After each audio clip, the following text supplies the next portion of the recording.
नमस्कार साथियों, कैसे हैं आप सभी। तो दोस्तों, आपने बहुत सारी हॉलीवुड फिल्म्स देखी होंगी। इसके अलावा हमारी बॉलीवुड फिल्म्स में भी एक बहुत इंपॉर्टेंट अटैक आप लोगों ने देखा होगा। आप सभी ने टाइगर जिंदा है देखी है? देखिए ना, सभी लोगों ने देखी है। हाँ बिल्कुल। आपने देखा टाइगर जिंदा है में अमेरिका एक बेस को लॉक जो है वो लॉक कर देता है और सैटेलाइट के थ्रू जो है वो मिसाइल गिराता है। और सलमान खान जो है वो उतने ही जगह में, उतने ही समय में जल्दी से जल्दी वहां से नर्सेस को बाहर निकालता है। क्योंकि अगर थोड़ी बहुत भी देर हो जाती तो क्या होता, सैटेलाइट आकर, सैटेलाइट से रॉकेट आकर या मिसाइल आकर क्या करती, इस पूरी जगह को खत्म कर देती। आपको सुनने में या देखने में कितना रोमांचक लगता है ना। वास्तविक तौर पे अगर हम बात करें तो ऐसा पूर्णतया संभव है। बिल्कुल दोस्तों, अमेरिका तो पहले से ही ये सैटेलाइट अटैक जो है वो प्रारंभ कर चुका है, लेकिन अब भारत भी इसी दौड़ में शामिल है और भारत भी अपने द्वारा बहुत सारे सैटेलाइट अटैक प्लान कर सकता है। अच्छा, मतलब प्लान करने का मतलब ये नहीं है कि भारत द्वारा किसी पर अटैक किया जाएगा। जैसा कि आप सभी को पता है कि भारत किसी पर अटैक नहीं करता, लेकिन अगर कोई करे तो उसे छोड़ता भी नहीं है। तो केवल सुरक्षा की वजह से अगर बात की जाए तो अपनी सैन्य ताकत को बढ़ाने के लिए भारत ने एक नया कदम उठाया है और वो नया कदम है 52 नए सैटेलाइट मिसाइल्स का निर्माण करना। तो अब ऐसे ड्रोन, ऐसे सैटेलाइट बने जो कि भारत की रक्षा प्रणाली को चार चांद लगाएंगे और अत्यधिक तौर पर मजबूती प्रदान करेंगे। तो दोस्तों, मैं हूं आमिर और अपने इस YouTube चैनल पे आप सभी का करता हूं हार्दिक स्वागत। आइए बात करते हैं कि आखिर क्या भारत रक्षा मंत्रालय द्वारा नए कदम उठाए जा रहे हैं। तो आइए दोस्तों, यहां हम चर्चा करते हैं। सबसे पहले अगर हम यहां पर देखें तो यहां पर सबसे पहले और सबसे महत्वपूर्ण न्यूज जो आपको दिखाई दे रही है वो ये है कि आर्मी, वायुसेना और नेवी के बाद स्पेस नया युद्ध क्षेत्र बनेगा। राजस्थान सीमा पर सैटेलाइट से किए गए ड्रोन ट्रैक भारत का एक बड़ा दाव है, जिसमें 52 सैटेलाइट नेटवर्क जो है वो बनेंगे। इसके अतिरिक्त हम बात करें तो बहुत सारी जगह पर ये न्यूज प्रकाशित हुई है, ना केवल एक अखबार में, बाकी भारत और विश्व के कई जाने माने अखबारों में इसकी सूचना मिली है दोस्तों। इसके अतिरिक्त हम लोग बात करें तो आखिर क्या है ये दाव, क्या है ये प्रोग्राम, आज इसको अच्छे से समझते हैं। देखिए दोस्तों, अगर हम बात करें तो 52 नए सर्विलांस सैटेलाइट जो है वो बनाए जा रहे हैं। भारत स्पेस बेस्ड सर्विलांस यानी थर्ड जो है वो लॉन्च कर रहा है। ये प्रोग्राम 2025 से 2029 के बीच में बनेगा और अंतरिक्ष में 52 नए निगरानी वाले यानी सर्विलेंस वाले सैटेलाइट लॉन्च करने की तैयारी की जा रही है। इन सैटेलाइट का मुख्य काम दुश्मनों की हर गतिविधि यानी 24 घंटे पर बारीकी नजर रखना है, सेना को रियल टाइम इंटेलिजेंस देना है और युद्ध के समय पर सटीक टारगेटिंग करने में मदद करना है। ठीक है दोस्तों। तो अभी जो सैटेलाइट, सीधे सैटेलाइट भेजने वाली बात है या सीधे सैटेलाइट से मिसाइल भेजने वाली बात है, मैं उस बात पर अभी भी अडिग हूं और आने वाले समय में बहुत जल्दी ही आपको ये सूचना भी मिल जाएगी और डेफिनेटली मैं और ज्यादा ये सूचना जो है वो आप तक पहुंचाऊंगा। ठीक है।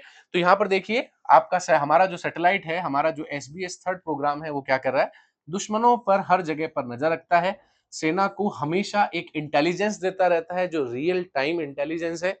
इसके अलावा युद्ध के समय पर सटीक टारगेट भी तय करने में मदद करता है। इस तरह से अगर हम देखें तो राजस्थान बॉर्डर पर कुछ घुसपैठ हुई थी और ऑपरेशन सिंदूर के दौरान पाकिस्तान की तरफ से राजस्थान के कुछ सीमावर्ती जिले बाड़मेर, जैसलमेर और बीकानेर, श्रीगंगानगर की ओर से 413 ड्रोन से हमले करने की कोशिश की गई थी। आप लोगों ने बहुत सारी चीजें न्यूज में भी सुनी होंगी और आप ये जानते भी होंगे कि पाकिस्तान द्वारा ड्रोन से हमला करने की साजिश को पूर्णतया से भारत ने नाकाम कर दिया था। इस बात का पता इन गुप्त सैटेलाइट्स के द्वारा ही लगाया गया था। तो सैटेलाइट मॉनिटरिंग से हमें सफलता मिली थी। भारतीय अंतरिक्ष आधारित निगरानी प्रणाली यानी स्वदेशी सैटेलाइट ने इन सभी 413 ड्रोन्स को समय रहते हुए ट्रैक किया था, जिससे सटीक और रियल टाइम ट्रैकिंग की वजह से एयर डिफेंस सिस्टम ने सभी हमले को हवा में ही नाकाम कर दिया। तो काफी कोशिश की गई थी पाकिस्तान के द्वारा, जब ऑपरेशन सिंदूर लॉन्च किया गया था, कि वो हर तरह से अपनी नाकामी का बदला ले और भारत को नुकसान पहुंचाए।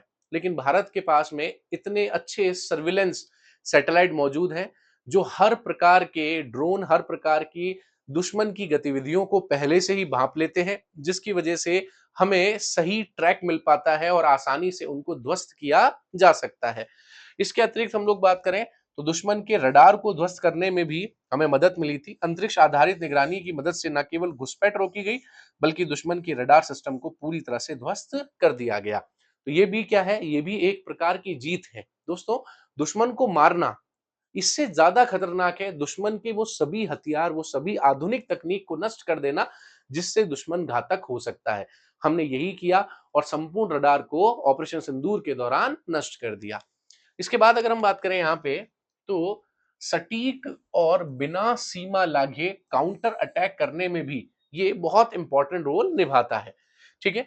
सैटेलाइट से मिलने वाले नेविक यानी नेविगेशन नेटवर्क और टारगेटिंग सपोर्ट का उपयोग करते हुए भारतीय सेना ने स्काई स्ट्राइकर, एक कामिकाज़ी ड्रोन यानी आत्मघाती ड्रोन से लंबी दूरी टोही ड्रोनस का इस्तेमाल किया। जैसा कि आप लोगों को पता है कि भारत के पास बहुत सारे कामिकाज़ी ड्रोन हैं। कामिकाज़ी ड्रोन का मतलब वो होता है दोस्तों कि ऐसे ड्रोन जो पूर्णतया से आत्मघाती हमला कर सकें। जैसे आपने देखा होगा आतंकवादी सुसाइड बॉम्बर बनकर आते हैं, अपने ऊपर बॉम्ब लगा देते हैं और जाकर लोगों के बीच में फट जाते हैं, खुद तो मरते हैं और भी लोगों को लेकर डूबते हैं।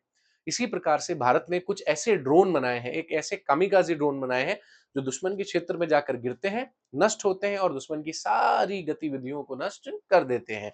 अब यहाँ अगर हम बात करें, तो दुश्मन के ठिकानों पर प्रहार किया गया। सीमा अपनी पैदल सेना को भेजने के बजाय भारतीय सशस्त्र बलों ने दूर से ही पाकिस्तान के अंदर मौजूद 9 आतंकी ठिकाने और 11 एयरबेस पर सटीक और सफल हमले किए गए। अब ये सारी चीजें किसके बेसिस पे हुई? ये हुई सैटेलाइट आधारित नेविगेशन और टारगेटिंग सपोर्ट से। दोस्तों, अगर सैटेलाइट हमें सही जानकारी नहीं देता, तो हम इस प्रकार के सभी ऑपरेशन को सफलतापूर्वक पूर्ण नहीं कर पाते। तो हमारे द्वारा ऑपरेशन सिंदूर सफलतापूर्वक जो किया गया, उसके पीछे सबसे बड़ी जो वजह थी वो ये थी कि हमें नेटवर्क और सैटेलाइट सपोर्ट सबसे ज्यादा मिला। यहां अगर हम बात करें, तो ज्वाइंट मिलिट्री स्पेस डॉक्ट्रिन्स भी यहां पर एक महत्वपूर्ण है। संयुक्त सैन्य अंतरिक्ष सिद्धांत क्या है? तीनों सेनाओं का समन्वय। भारत में भविष्य के साइबर स्पेस और युद्धों को देखते हुए ज्वाइंट मिलिट्री स्पेस डॉक्ट्रिन जारी करी है। ये एक ऐसी दिशा निर्देश है जो कि ये तय करती है कि युद्ध या शांति के समय भारत की तीनों सेनाएं, आर्मी, एयरफोर्स और नेवी मिलकर अंतरिक्ष आधारित संसाधन, सैटेलाइट, रडार डेटा आदि सबको प्रभावी और सुरक्षित उपयोग कैसे करेगी। दोस्तों, अगर हम बात करें तो ये जो तो सैटेलाइट सपोर्ट्स हमने बनाया है, ये केवल थल सेना के लिए या एयर स्पेस के लिए नहीं है। ये इन सभी हमारी जो तीनों सेनाएं हैं उनके लिए है। आप देखिए, दुश्मन कहीं से भी हमला कर सकता है, किसी भी जगह से बहुत ज्यादा प्रभावी हो सकता है। हमें तो हर जगह से उसे क्या करना है? नाकाम करना है। तो ये जितने सैटेलाइट सिग्नल्स हैं, ये ना केवल थल यानी स्थल की जानकारी, ना केवल एयर स्पेस की जानकारी, ना केवल नेवी की जानकारी, ये तीनों ही जानकारी अलग अलग विभाग तक पहुंचाता है और तीनों को एक ही जगह पर ज्वाइंट कर देता है, जिसके द्वारा हम हर जगह से दुश्मनों को क्या कर सकते हैं? हटा सकते हैं, नुकसान पहुंचाने से बचा सकते हैं। ठीक है। तो आप देखेंगे, ये आर्मी, एयरफोर्स और नेवी का एक संयुक्त समन्वय है। समन्वय का मतलब होता है दोस्तों कोऑर्डिनेशन। ठीक है, इनकी बॉन्डिंग है, तो कंबाइंड बॉन्डिंग है, जो कि अंतरिक्ष आधारित संसाधन, सैटेलाइट और रडार डेटा आदि सब कुछ हमें सैटेलाइट, रडार डेटा, इंटेलिजेंस और एक सुरक्षित संचार प्रोडक्ट जो है, प्रोवाइड जो है वो करवाती है। इसके बाद अगर हम बात करें, तो यहाँ पर आईएसीसीएस नेटवर्क से हमें रियल टाइम फैसला लेने में तेजी मिलती है। ठीक है। Satellite airborne early warning system AWACS, जो कि मैंने आप लोगों को पढ़ाया है, जिन लोगों ने नहीं पढ़ा है वो प्लेलिस्ट में जाकर पढ़ लीजिएगा। जमीन पर लगे हुए रडार से मिलने वाली सभी जानकारियों को भारतीय वायुसेना के इंटीग्रेटेड एयर कमांड से जोड़ा जाता है। तो देखो क्या होता है, सैटेलाइट यहां से सूचना देगा। एयरबोर्न अर्ली वार्निंग सिस्टम एक ऐसा जो है वो एयरबस, या आप कह सकते हैं एक ऐसा एयरक्राफ्ट है जिसके ऊपर एक ऐसा सिस्टम लगा हुआ है जो सभी प्रकार के आसपास की जानकारी, आसपास के रडार की सारी सूचनाएं जो है वो कहां पहुंचाता है? Integrated air command and control IACCS तक पहुंचाने का काम करता है।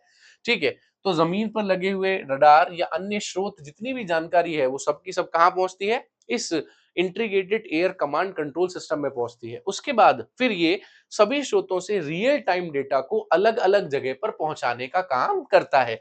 ठीक है, दुश्मन के डिकॉय यानी छलावे की पहचान करता है, पलक झपकते ही जवाबी कार्रवाई मिलती है। ठीक है, अगर एयरफोर्स के पहुंचानी है तो एयरफोर्स के पास ये सिस्टम पहुंचेगा, अगर थल सेना तक पहुंचाना है तो वहां पहुंचेगा यानी हमारी आर्मी तक पहुंचेगा, और अगर नेवी में किसी प्रकार की हलचल है, समुद्र में किसी प्रकार की हलचल है तो नेवी को भी सूचना पहुंचा दी जाती है।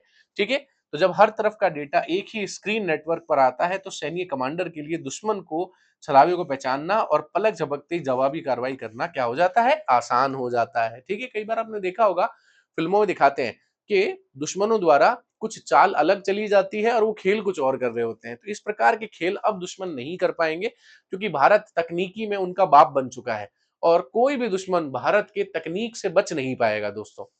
इसके अतिरिक्त हम लोग बात करें तो भारत की सैटेलाइट रणनीति पर असली ताकत है, विशेषज्ञ क्या कहते हैं। सबसे पहले अगर हम बात करें तो air vice marshal Dhananjay Khot जो कि रिटायर्ड है, उनका कहना है कि अत्याधुनिक सेनाएं दुश्मन के सर्विलेंस सैटेलाइट पर नजर रखती हैं और उसी हिसाब से अपने संवेदनशील हथियारों को छुपाती हैं।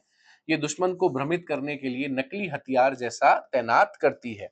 इसके अलावा कैप्टन अभिजीत बूते जो कि रिटायर्ड फाइटर पायलट हैं, वो कहते हैं कि सिर्फ सैटेलाइट की संख्या ज्यादा होना काफी नहीं है, बल्कि असली ताकत इस बात में है कि वो सभी सैटेलाइट मिलकर सेना को कितनी सटीक, तेज और एक मुश्त ऑपरेशन जानकारी देते हैं। तो उन्होंने कहा कि सैटेलाइट बन रहे हैं, अच्छी बात है, एक्यूरेसी मिल रही है, इंटेलिजेंस मिल रहा है, वो अच्छी बात है। लेकिन ये कितने हद तक, किस लेवल तक काम करेंगे, कितनी सटीक जानकारी प्राप्त कर पाएंगे, कितनी एक्यूरेसी इनके अंदर होगी, ये मायने रखता है। इसके अतिरिक्त हम लोग बात करें तो इन सैटेलाइट में जो प्रमुख सेंसर्स लगे हैं, उनके बारे में अगर हम बात करें तो ये 52 सैटेलाइट मुख्य रूप से 3 अलग-अलग प्रकार की तकनीकों से लैस है, ताकि मौसम में और समय पर इनका कोई असर ना पड़े। सबसे पहला सिस्टम लगा हुआ है इसमें सिंथेटिक एपर्चर रडार। ये रडार तकनीक पर काम करते हैं। इसका सबसे बड़ा फायदा है कि चाहे रात का गुप अंधेरा हो, भारी बारिश, कोहरा या जंगल के ऊपर का धुआं, ये सैटेलाइट बादल को भेद कर जमीन से बिल्कुल 3D तस्वीरें ले सकता है। आप देखेंगे जब बहुत ज्यादा कोहरा हो जाता है या बहुत ज्यादा धुआं हो जाता है तो सैटेलाइट को फिल्म या पिक्चर लेने में दिक्कत आती है। लेकिन ये रडार इतना महत्वपूर्ण रडार है कि रात का गुप अंधेरा हो, बारिश हो, कोहरा हो, जंगल का धुआं हो या बादल हो, सबको भेद कर आसानी से 3D पिक्चर जो है वो कलेक्ट कर सकता है। सेकंड, इलेक्ट्रो ऑप्टिकल इंटरफ्रेड, ये एक और सेंसर है। इलेक्ट्रो ऑप्टिकल कैमरे हैं जो दिन के समय पर जमीन में मौजूद किसी गाड़ी या बंकर की बेहद हाई रेजोल्यूशन यानी एचडी तस्वीर ले सकते हैं। इसके अलावा इनमें इंफ्रारेड यानी थर्मल सेंसर्स लगे हुए हैं। ये गर्मी यानी हीट सिग्नेचर को पहचानते हैं। अगर दुश्मन रात के समय पेड़ों के नीचे अपने टैंक छुपा ले या मिसाइल दागे तो उसके इंजन की गर्मी से सैटेलाइट फौरन उसे पहचान लेगा। तो देखिए, अगर कहीं पर भी टैंक छुपा हुआ है, कहीं पेड़ों में छुपा हुआ है, तो उसकी हीट की वजह से आसानी से टैंक को पहचाना जा सकता है। ठीक है, या दिन के समय पर सभी प्रकार की हाई जो रेजोल्यूशन टेक्निक है उसके द्वारा, एचडी के द्वारा क्या ले सकता है, ये तस्वीरें ले सकता है। इसके अलावा तीसरा जो यहाँ पर प्रमुख सेंसर्स है उसका नाम है इलाइंट या सिग्नेट कहते हैं, इलेक्ट्रॉनिक एंड सिग्नल इंटेलिजेंस है। कुछ सैटेलाइट दुश्मन के radio communication, mobile phone signal और उनके रडार सिस्टम को निकलने वाली तरंगों को पकड़ने का काम करते हैं, यानी हर प्रकार के कम्युनिकेशन में क्या करते हैं, सहायता करते हैं। चलिए आगे बात करते हैं। अगला है कि ये नेटवर्क कैसे काम करता है। ठीक है, ये स्टेप बाय स्टेप क्या प्रक्रिया है इसकी। सबसे पहले अगर हम बात करें तो लो अर्थ ऑर्बिट में इसको तैनात करते हैं और इसका जो रिविजिट टाइम होता है वो कम है। ये सैटेलाइट पृथ्वी से लगभग 400 से 600 किलोमीटर की ऊंचाई पर लो अर्थ ऑर्बिट पर तैनात किए जाएंगे। सबसे बड़ा बदलाव ये होगा कि जब सैटेलाइट की संख्या कम होगी तो किसी एक जगह जैसे राजस्थान बॉर्डर के ऊपर से गुजरने के बाद सैटेलाइट को दोबारा उसी जगह आने में कई घंटे या दिन लग सकते हैं। इसके बाद में 52 सैटेलाइट के जाल का मतलब है कि हर 15 से 30 मिनट के अंदर कोई ना कोई सैटेलाइट दुश्मन की सीमा के ऊपर मौजूद रहेगा। यानी का मतलब यह है कि नंबर ऑफ सैटेलाइट्स इसीलिए बढ़ाए गए हैं ताकि हम हर प्रकार से सीमा को हर तरीके से क्या कर सकें, सुरक्षित कर सकें, उनकी निगरानी आसानी से हम कर सकें। इससे 24/7 निगरानी होना संभव होगी। सैटेलाइट अगर कम होगा तो ये जो सैटेलाइट दोबारा घूमकर उस जगह पर आने में इसे समय लगेगा, दिन लगेंगे, घंटे लगेंगे, जिसकी वजह से निगरानी में दिक्कत आएगी। अगर सैटेलाइट ज़्यादा होंगे तो 15 से 30 मिनट के अंदर कोई ना कोई सैटेलाइट उस सीमा पर ज़रूर पहुँचेगा और आने वाले भविष्य में इस सैटेलाइटों की संख्या और बढ़ाई जाएगी ताकि ये जो 15 से 20 मिनट का समय है, ये भी रिड्यूस किया जा सके और हमारी देश की जितनी सीमाएँ हैं, वो सही तरह से सुरक्षित और निगरानी के साथ रह सकें। इसके अतिरिक्त हम लोग बात करें तो इसमें ऑन बोर्ड एआई की प्रोसेसिंग लगी हुई है। ये आधुनिक मिलिट्री सैटेलाइट और आर्टिफिशियल इंटेलिजेंस इसमें चिप्स लगी होती है। जब सैटेलाइट कोई तस्वीर लेता है तो वो जमीन पर भेजने से पहले अपनी एआई तकनीक से पहचान लेता है कि तस्वीर में दिख रही गाड़ी आम है, लड़ाकू है या दुश्मन का ड्रोन है।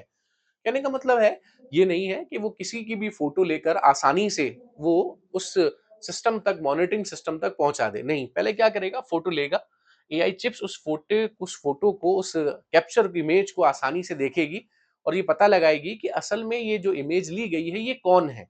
क्या ये सामान्य नागरिक है, क्या ये दुश्मन है, क्या ये कोई लड़ाकू विमान है, क्या ये कोई टैंक है या ये एक सामान्य गाड़ी है। इन सब का जब वो आकलन कर लेगा, एनालिसिस करेगा, तब जाकर वो आगे सूचना को प्रसारित करता है।